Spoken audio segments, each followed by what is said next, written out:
Imagine करो कि तुम बस एक रास्ते से गुजर रहे हो और कुछ लड़के तुम्हें माँ बहन की गालियाँ दे रहे हैं और यहाँ तक वो तुम्हारी माँ बहन के बारे में बहुत गंदी गंदी बातें बोल रहे हैं और तुम्हारे मजे ले रहे हैं। अब ऐसे में या तो तुम वो गंदी गंदी गालियाँ सुन के अपने घर चले जाओगे और बाद में इस चीज को लेके रिग्रेट करोगे कि तुमने उस टाइम पे फाइट बैक क्यों नहीं किया, आखिरकार तुमने वो सब सुन कैसे लिया। क्योंकि ऑब्वियसली तुम्हारी मम्मी, तुम्हारी बहन, ये सब लोग तुम्हारे लिए बहुत इंपॉर्टेंट है जिनसे तुम बहुत ज्यादा प्यार करते हो। पर ये सब सोच कर अगर तुम बस गुस्से में बिना कुछ सोचे समझे उनसे फाइट करने के लिए चले जाते हो तो इस केस में या तो तुम बहुत गंदी तरीके से पिट जाओगे या तुम्हारे मरने वाले हालात हो जाएंगे और वर्स्ट केस में तुम मर भी सकते हो। याद रखना, स्ट्रीट फाइट एक ऐसी फाइट होती है जिसमें तुम्हारे एक गलत मूव से तुम्हारी पूरी लाइफ बर्बाद हो सकती है। तुम्हारे वो सपने, तुम्हारे वो ख्वाब, हर चीज तुम्हारे आंखों के सामने से खत्म हो जाएगी। लेकिन फिर एक क्वेश्चन आता है कि आखिरकार तुम उस सिचुएशन को हैंडल कैसे करोगे। वेल, इसको एक्सप्लेन करने के लिए मैंने इसको 5 पॉइंट्स में डिवाइड किया है और जितने भी पॉइंट्स मैं बताने वाला हूँ उनको ध्यान से सुनना और लास्ट वाले को स्किप मत करना क्योंकि वो वीडियो का सबसे इम्पोर्टेंट पार्ट है। और मैं ये कहना तो नहीं चाहता, पर अगर तुम एक सिंगल पॉइंट भी स्किप करते हो या फिर कोई भी गलती करते हो तो तुम्हारे जान पे बात आ सकती है। तो सबसे पहला पॉइंट आता है, think before you strike. Fight करने से पहले तुम्हें सिचुएशन को एनालाइज करना पड़ेगा। तुम्हें ये एनालाइज करना पड़ेगा कि तुम्हारे सामने कितने लोग हैं, क्या वो 2 हैं या फिर उससे भी ज्यादा। क्योंकि अगर वो लोग गिनती में ज्यादा होंगे तो तुम्हारे लिए उतनी ही दिक्कत होगी उन लोगों को हैंडल करने में। वहीं अगर तुम्हारे सामने सिर्फ एक पर्सन होता है तो एक टाइम के लिए तुम उसे हैंडल भी कर सकते हो। एंड इसके बाद जो चीज तुम्हें एनालाइज करनी है वो ये है कि क्या उनके पास कोई वेपन है या फिर वो लोग निहत्ते हैं। क्योंकि अगर उनके पास किसी भी तरीके का वेपन होता है तो तुम्हारे लिए ये चीज काफी ज्यादा खतरनाक बन जाएगी। यहाँ तक बात तुम्हारी जान पर भी आ सकती है। और इसके बाद तुम्हें लोकेशन को एनालाइज करना है कि वो लोकेशन पब्लिक वाली है या फिर शांत जगह है। क्योंकि अगर लोकेशन पब्लिक वाली रहती है तो तुम ज्यादा सेफ रहते हो, लेकिन इसके अपोजिट अगर वो जगह सुनसान होती है और तुम अकेले हो तो फिर सिचुएशन तुम्हारे लिए और ज्यादा खराब हो जाएगी। क्योंकि अगर फाइट होती है और ये फाइट इंटेंस मोमेंट तक पहुँच जाती है तो तुम्हें बचाने वाला कोई भी नहीं होगा। लेकिन अगर क्या होगा कि जब तुम फाइट करते हो इससे पुलिस या फिर कोई लीगल इश्यू होता है तो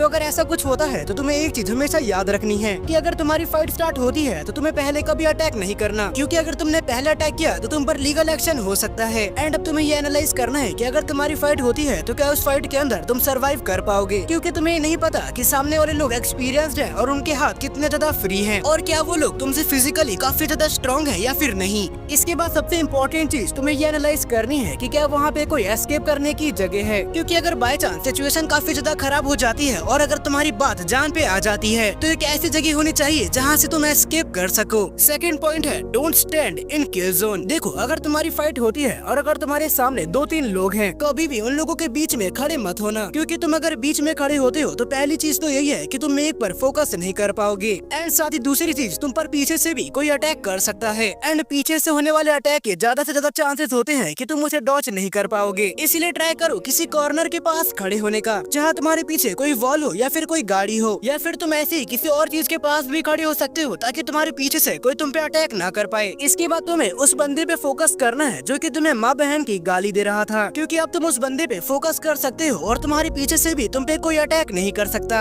और ये चीज फाइट के अंदर तुम्हारे लिए एक प्लस पॉइंट साबित होगा। और फाइट के टाइम पे एस्केप रूट अपने दिमाग में याद रखना। क्योंकि किसी भी टाइम अगर सिचुएशन खराब होती है या फिर तुम्हारे मरने की सिचुएशन बन जाती है तो तुम वहाँ से एस्केप कर सको। और साथ ही तुम्हें सीसीटीवी कैमरे के अंडर में फाइट करनी है। क्योंकि अगर तुम्हें ज्यादा चोट लग जाती है या तुम्हारे साथ कुछ भी हो जाता है तो सीसीटीवी फुटेज की मदद से उन लोगों को बाद में पकड़ा जा सके। एंड इस टाइम पे सीसीटीवी फुटेज तुम्हारे लिए एक प्रूफ के तौर पे काम करेगा। तो अब बात कर लेते हैं पॉइंट नंबर 3 के बारे में, हिट वेयर इट हर्ट्स। तो पॉइंट नंबर 3 में तुम्हें ये चीज याद रखना है कि तुम्हारे पास टाइम कम है और एनर्जी लिमिटेड है, इसीलिए हीरो बनने की जरूरत नहीं है। डायरेक्ट वीक स्पॉट्स पे अटैक करो, जैसे कि अपने हथेली से सामने वाले की आंख पे झटका मारो जिससे वो टेम्पररी ब्लाइंड हो जाएगा, या फिर नाक पर पंच या पाम स्ट्राइक करो जिससे उसके नोज से ब्लीडिंग शुरू हो जाएगी और इस स्ट्राइक से उस पर्सन को एक एक्सट्रीम लेवल का पेन होगा। लेकिन अफसोस की बात यह है कि ये दर्द सिर्फ टेम्पररी होता है। या फिर तुम उसके गले के नीचे पंच या पाम स्ट्राइक मारो जिससे उसको सांस लेने में दिक्कत होने लगेगी और चिंता करने वाली बात नहीं है, वो मरेगा नहीं। एंड तुम पेट और चेस्ट के बीच में हिट करो जिससे उसकी सांस टेम्पररी ब्लॉक हो जाएगी। लेकिन चिंता करने वाली बात नहीं है, वो मरेगा नहीं और साथ ही तुम इस सिचुएशन का फायदा भी उठा सकते हो। अगला जो अटैक है वो है जांघों के पीछे या फिर नीज पे किक करो। इस अटैक की वजह से उसका बैलेंस टूट जाएगा और वो गिर भी सकता है अगर उसकी फिजिक उतनी अच्छी नहीं हुई। या फिर तुम अचानक से अटैक करो जब तुम्हारे ओपोनेंट एक्सपेक्ट ना कर रहा हो कि तुम उस पर स्ट्राइक करोगे, इससे तुम्हें एडवांटेज मिलेगा। और बाय चांस अगर तुम्हारे हाथ में उतनी जान नहीं है तो फिर अपने आसपास किसी चीज को ढूंढो जिससे तुम वेपन की तरह यूज कर सकते हो, जैसे लकड़ी, लोहे की रॉड या फिर पत्थर। ये कुछ चीजें हैं जो कि तुम्हारे आसपास मिल जाते हैं और इन्हें तुम वेपन के तौर पे यूज कर सकते हो। एंड फाइट में तुम्हें अपने सर को, वाइटल पॉइंट्स को जैसे कि चेस्ट, फेस, इन सबको प्रोटेक्ट करना है, क्योंकि अगर तुम इन्हें प्रोटेक्ट नहीं कर पाते और कोई अटैक इन चीजों पे लग गया तो तुम्हें सीरियस इंजरी भी मिल सकती है। एंड अपने हाथों को हमेशा गार्ड पोजीशन में रखो ताकि तुम आने वाले अटैक्स को ब्लॉक कर सको। एंड इसका प्लस पॉइंट ये भी है कि तुम्हें इससे कम डैमेज मिलेगा। नेक्स्ट पॉइंट नंबर 4 है कंट्रोल द केओस। तुम्हें फाइट से पहले एक गहरी सांस को लेनी है एंड तुम्हारे एड्रेनालाइन हार्मोन्स को रिलीज होने दो। अब एड्रेनालाइन हार्मोन्स के रिलीज होने के काफी सारे फायदे हैं, जैसे कि ताकत, स्पीड, सोचने की शक्ति, सब कुछ काफी ज्यादा बढ़ जाती है। साथ ही इस हार्मोन के रिलीज होने के बाद तुम्हें दर्द का कम एहसास होता है। साथ ही स्टेमिना के साथ तुम्हारे ऑक्सीजन लेवल को भी कुछ टाइम के लिए बढ़ा देता है एंड इस वजह से तुम्हें ज्यादा थकान नहीं होती। अगली चीज ये है कि तुम्हें फाइट के टाइम पे ज्यादा पैनिक नहीं होना है, क्योंकि अगर तुम उस मोमेंट पे डरते हो या फिर पैनिक करते हो तो ये चीज तुम्हें उस टाइम पे वीक बनाती है और इस वजह से सारा केओस उनके कंट्रोल में होगा। एंड फाइट के टाइम पे जब तक तुम्हें कोई हिट नहीं करता बिल्कुल शांत खड़े रहो, बिल्कुल रिलैक्स होके, बिल्कुल तुम्हें चिल होके खड़े रहना है, जैसे तुम्हें कोई घंटा फर्क नहीं पड़ता, क्योंकि इस चीज से तुम्हारे ओपोनेंट कंफ्यूज हो जाएंगे, क्योंकि तुम्हारे ये करने पर ऐसा लगेगा कि या तो तुम्हारे पास कोई स्ट्रॉन्ग बैकग्राउंड है या फिर तुम कोई पावरफुल पर्सन हो। एंड इसी वजह से वो सामने वाले लोग कई बार हेजिटेट करेंगे तुम पे अटैक करने से पहले एंड ये चीज तुम्हारे लिए एक प्लस पॉइंट होगा। साथ ही तुम्हें हर चीज के लिए रेडी रहना है, कोई भी चीज अनएक्सपेक्टेड तरीके से मत होने देना, क्योंकि अगर कोई भी चीज होती है जिसके लिए तुम रेडी नहीं थे तो फिर तुम मुसीबत के अंदर फंस जाओगी।